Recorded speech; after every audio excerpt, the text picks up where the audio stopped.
In a previous video, I told you about the struggles that Xerxes had to go through as he was trying to make the decision whether to go and attack Greece. Finally, he decided, or he was forced to decide to go to Greece. And it took 4 to 5 years, Herodotus tells us, to put together an army and accumulate the necessary resources for that expedition. Now, after those 5 years, he was ready, and Herodotus tells us that the army he put together was very big. It's a size of an army that no other Persian king had put together. Not Darius, not Cyrus the Great, and in some other part of the book, he gives us a number that goes close to 300,000-400,000. I might be wrong on that number, but it was a huge army that he put together, and it had a big fleet of ships, and it also had horses, and I'll record another video where I'll go into details about the specifics in terms of resources and soldiers and the nationalities of the soldiers who formed the army that Xerxes had put together to go to Greece. Now, after he put this army together, he started moving to Greece, and he first had to make a stop in Sardis, which was like the capital of Persia in the west. Now, on his way to Sardis, he came to this town or city known as Silani, Silani, something like that. So he came to this city, and while there was this guy called Pythius, who was a son of Atys, and he was a Lydian. This guy offered to host Xerxes with his army, and he fed the entire army, and we are talking of hundreds of thousands of individuals, and he fed all of them, and he entertained the king Xerxes. The king was very comfortable, very happy, and Herodotus tells us the entertainment was magnificent in fashion. That means it was big, and Xerxes was happy, basically. Now, during the party, I guess, during a party that this Pythius organized for Xerxes, he told Xerxes that he was offering to give him support in regard to the war. And Xerxes was wondering, who is this guy? He's entertained my entire army, and now he's talking about giving me a lot of money to support the expedition. And he asks the Persians who are with him, who is this guy? And they told him, you see, this guy, he is the wealthiest man in the world, as far as we know. And he's the guy who gifted your father Darius with a life-size golden plane tree and a life-size golden vine. This guy is extremely wealthy. And Xerxes turns to Pythius and asks him, so how much, or how wealthy are you? And Pythius tells him, when I heard that you were coming, I decided to take stock of what I own, and so that I would give it to you. And he tells him that I own 2,000 talents of silver and gold, 4 million Daric status of gold, and 7,000 something. That, I guess that was a lot of gold. It's hard for me to figure out what that is exactly in modern measures, but going by how Herodotus describes it and the reaction of the king, this was a lot. And he tells Xerxes, you know what, I'm going to give you all this, the silver and the gold that I own. And after I've given you everything, um, what remains is my slaves and land, and that's enough for me. That will take care of my needs. So he gives this gold and silver to Xerxes, but he was he had an objective. He wasn't just being generous for being generous. There was something he was after. Now Xerxes was happy, of course, and he tells him, "I don't know what to give you in return, because it's a lot that you've given me." And he tells him, "But what I can tell you, you are now my sworn friend.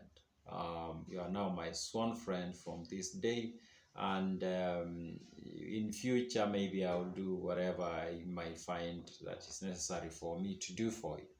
And that was kind of like the end of the conversation. Not long after, Xerxes leaves this city and he heads to Sardis. Now, it turns out, because this city was under the rule of the Persians, I think it was part of the what used to be the Lydian Empire that Cyrus the Great conquered.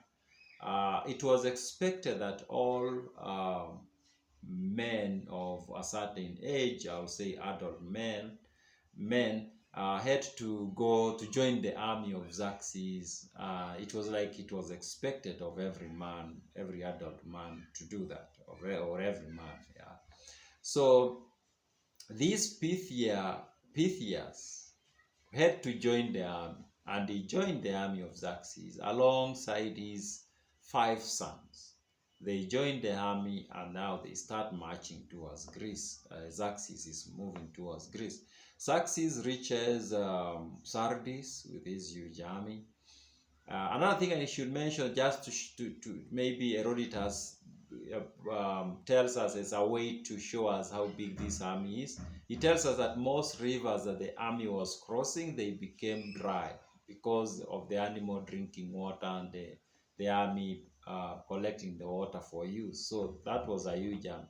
Now they reached Sardis, and now that was like the last stop before now they cross over to Europe. Herodotus goes into detail to explain to us Xerxes' army building a bridge. I think I've seen this in either a movie or a documentary, but then I didn't connect what it was really, but it was about the Persians going into Greece. And they built this huge bridge across what they used to call the Hellespont, which is like the water body that divides Europe from Asia in what we know today as Turkey. They built this huge bridge, and they use ships, huge ships that they put together. Aurelia tells us up to hundreds, maybe 500, 600 ships are put together side by side, and then they tie them using some ropes, and then they put wood on top of them to make a road, and then they put soil on top of it, and then on the side they build these walls so that the animals that would cross across the bridge will not see the water. And it was a huge project. It was a successful project. Initially it failed, but the engineers who made the first attempt were punished through death. And then other engineers were hired, and they built this magnificent and huge bridge across this body of water. Now, before they cross, Pythius now comes to Xerxes, and he shows his hand, and what he says shows what he was up to when he gave Xerxes all that money. He comes to Xerxes and he tells him, King, I have, I want you to do me a favor. And Xerxes tells him, yeah, go ahead, anything you want, just tell me. And Pythius goes, you see, King, I have 5 sons, and all of them are in this army, and me, I'm in this army. And I'm worried that if something happens to all of us, then my estate has nobody to to take care of it, or nobody will be there to take care of the family. So I was requesting, if you can, to let my eldest son go back home. I have no problem, me and the other four sons going with you to Europe, but I just want you to let my eldest son to go back home. And Xerxes realized what Pythius was doing all along. He realized why Pythius gave him all that money, why he offered to host him and his entire army.